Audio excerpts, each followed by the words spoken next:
No magic effects. Just this wall, but it's no ordinary wall, it's a dream wall. We all have different wants and needs in life. Hopefully most of you have your essential needs taken care of, a place to sleep under so you don't have to sleep outside in the elements unless you want to, some food, some clothes, though I'd rather be naked, but those are the 3 essential needs. My wants, I try not to get too crazy about the material items I add to my life, but I can't help it. I love cooking and I love Japanese kitchen knives. This is the collection. I think it's all of it. I'm probably missing something, but today these bad boys are going on the wall that Becca and I put up.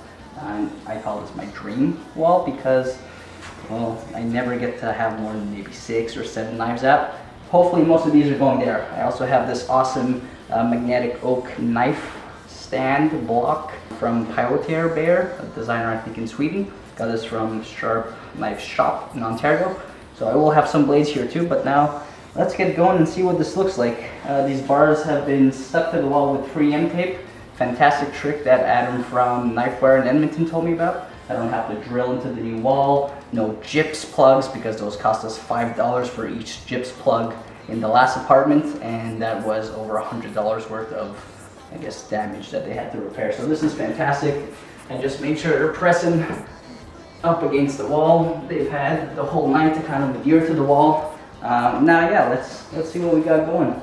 I think what I'm going to start with is this cherry wood knife bar had a really nice set in the old apartment. So I'm going to go and recreate that set, which was this nakiri. We had a little SI Zan paring knife. I believe we also had the Saji Rainbow Damascus bunker. Now here's the fun part. Oh, that would be the other wooden box. One box is for the Hanura River Jump, which is already on the knife block. And this one should be the Saji Rainbow Damascus. Indeed it is. We also had Mark from Origins Goods brass spoon? Copper spoon? I think it's brass. This up there, I think I had a bread knife. Where's the bread knife? Bread knife box. It's in the knife roll. Thanks, Becca. Alright, first bar going up. This is a little scary. I hope they don't fall. We had this guy on the left end. We had the nakiri next. Oh. And the upside down bunka, which if ever that knife bar falls off the wall, it's going to be freaking horrible. That'll be the end of this knife for sure. Alright. Oh no, I'm missing something. Here we go. Which means this was a little bit tighter.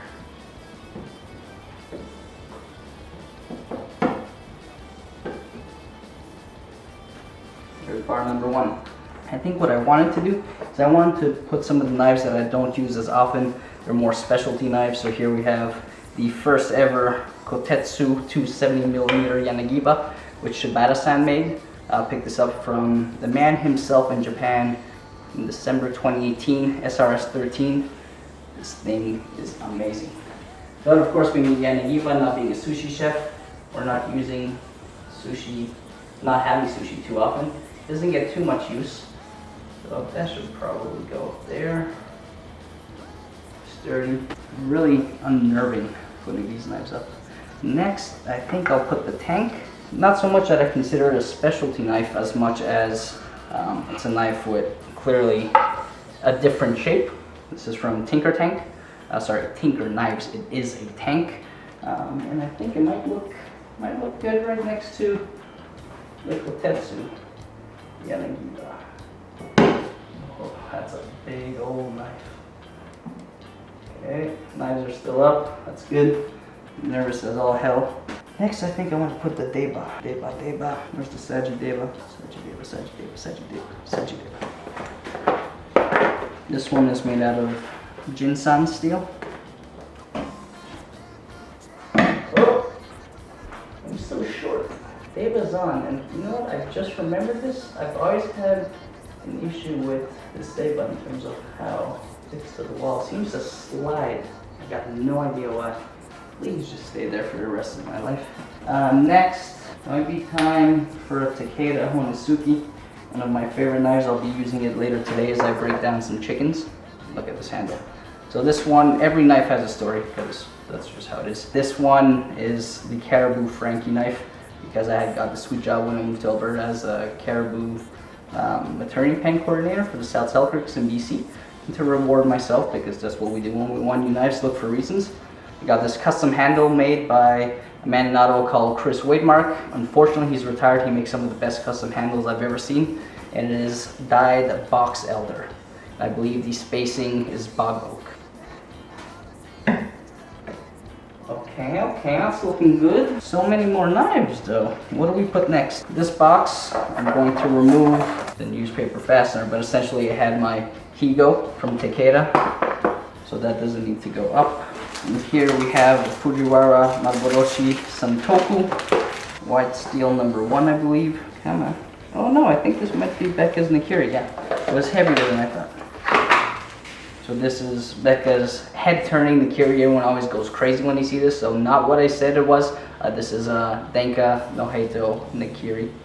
Becca's first ever Japanese knife, right? I believe she instructed me to put on the boomerang right next to, well, holy shit, that was good contact. Right next to her other blade, which I haven't taken out of the box yet. Let's see if I can find it. Your other knife is, which is Andromeda's box?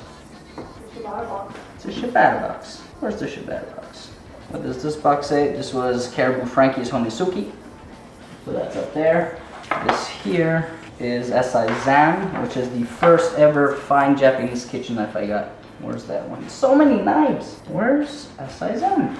You know what? Some of these must be in the knife drawer, so there are knives that are not yet on the counter. Alright, put that box away. This is the santoku I was talking about earlier. This was the second fine Japanese kitchen knife I ever got. It is a Maboroshi white steel santoku from Fujiwara-san. And same guy from Ottawa, Chris Wademark, custom curly blue maple handle. Probably put it next to Becca's nakiri. And then I'm going to take this rubber jump nakiri, also a head turner, from Nora-san. Okay, looking nice. This was the Yanagiba. This is Baby Dank, which is right here.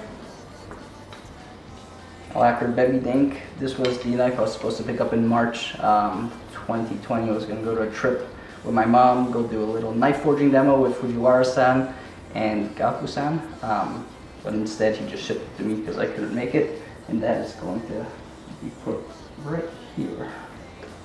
This one here, I believe, is my Denka. Yeah, that's the Denka Hoto that I use fairly often, a 210. That's also going straight up on the knife block. Yoink. The knife I just took down is the Kotetsu Petty, which for now I'll put here. And this one is the Beast, the Grizz. Story behind this one is, again, once I moved to Alberta, I got a pretty sweet job being a grizzly bear tech in the Chinchaga region of Alberta. And so I needed a big old knife to remind me of my grizzly bear job, and this is the one. This is, I believe, it's like a 215 Takeda Hoto. It's got bog birch handle from Lake Huron, 1500 years old. History for you. Also Chris Wademark from Ottawa. The only other knife I have here, which could go up. So I talked about my first fine Japanese kitchen knife, but the knife that started it all, this obsession, right here. My parents got me this at the age of 16. They came back from Paris, and no, they didn't get me macaroons or what's the other thing? Becca, I need help. Cheese, French cheeses, champagne. No, they got me a Japanese kitchen knife, stamped steel, of course, but nonetheless, this is what started it all, and that's why I will never get rid of this, and that's why it's finally going back up on a bar. This is a Shun Petty 6-inch sandwich knife, utility knife, whatever you want to call it. It's absolutely fantastic, VG10 steel. I don't know about you, but that looks like that bar is full. And you know what? It almost seems like every single knife I own is up, except the Andromeda, which I can't find. I think it's in the knife drawer, so stand by. some time has elapsed. And here's Becca's second knife, a 210 Type 3 Kotetsu. This one's not SRS-13 like the petty. This one. This one is Yogomi Super. Holy shit, that's the knife wall, isn't it? I still got room on the knife block. Is that all the knives? 1, 2, 3, 4, 5, 6, 7, 8. That's a spread knife. 9, 10, 11, 12, 13, 14, 15, 16. That sounds about right. The 2 Higos, that was 18. I remember having roughly 20. Oh my god, I was looking for this one. Thank you. Honestly, best for last. Why? This is the first fine Japanese kitchen knife, a Saizan, belated a Saizan. God rest his soul. But this is BG10, amazing Damascus. Is there even room for it? Yeah, there is. Damn right, there's room for it. Right here. And this is the latest knife. $4 from Nordegg. It's a butter knife, I believe she said from 1910. It was an Ontario family who moved to Vermilion, Alberta.